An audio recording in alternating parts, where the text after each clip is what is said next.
지난 3월 16일 새벽 서울 중랑구 엄마는 잘 자던 3살 배기 아기가 이상하다는 걸 알아챕니다. 아기는 온몸에 두드러기가 난 상태로 호흡곤란 증상까지 보이고 있었죠. 병원으로 가려고 하지만 출근 시간과 겹쳐 도로 한가운데 갇혀버리고 결국 경찰을 부릅니다. 그리고 모세의 기적을 보여준 차들 덕에 3분 만에 병원에 도착. 아기는 생명을 건지게 되죠. 그런데 이렇게 수많은 이들의 도움으로 도착했음에도 병원에서 자리가 없다며 아기를 받아주지 않았다면 아기는 어떻게 됐을까요? 사흘 뒤 대구 건물 4층에서 추락한 10대 여학생이 그랬습니다. 당시 의식이 있었던 여학생을 구급대가 병원으로 옮기지만 무려 8개 병원에서 여학생을 받지 않았거든요.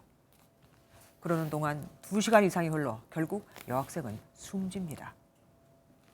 처음 찾은 대구 파티마 병원은 전문의가 없다고, 경북대 병원은 병상이 부족하다며 수용을 거절했는데 실제로는 빈 병상이 있었고 병원 내 환자의 상당수도 경증이었다고 하죠. 그 다음 찾은 계명대 동산병원은 다른 수술이 시작됐다고, 대구 가톨릭대 병원은 신경외과 저 의료진이 자리에 없다면서 환자를 받지 않았습니다. 물론 병원 탓만 할 수는 없습니다. 굳이 큰 병원을 찾을 필요 없는 병임에도 상급 병원부터 찾아 자리를 차지하고 있는 이가 많다는 점도 환자의 이송, 전원 체계가 비효율적인 면도 있으니까요. 문제는 이게 하루 이틀 일도 아닌데 그냥 놔뒀다는 겁니다.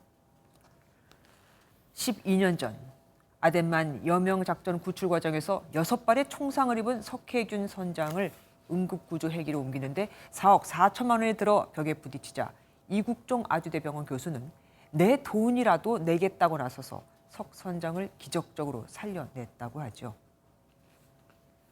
우린 언제까지 이런 개인의 선의에만 의존을 해야 할까요?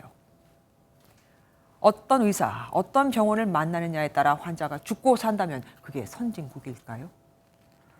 이런 시스템을, 제도를 바꿀 수 있는 자리에 있을 때 가만히 있다가 나중에 그 자리에서 물러난 뒤 내가, 내 가족이 저런 일을 당한다면 그땐 어떤 후회를 하시겠습니까? 맞습니다. 바로 그런 마음으로 지금 맡으신 그 일을 하시면 되는 겁니다. 김주아의 그런데 오늘은 숨 넘어가는데 딴 데 가세요. 였습니다. 안녕하세요. 김주아입니다. 공정하고 신속한 MBN 뉴스, 유튜브를 통해서도 만나보실 수 있습니다. 특히 더 많은 뉴스와 라이브를 보고 싶으시다면 오른쪽을 눌러서 구독하시면 됩니다. 어렵지 않죠? 빠르고 정확한 뉴스로 계속 찾아뵙겠습니다. MBN 뉴스를 시청해 주신 여러분 고맙습니다.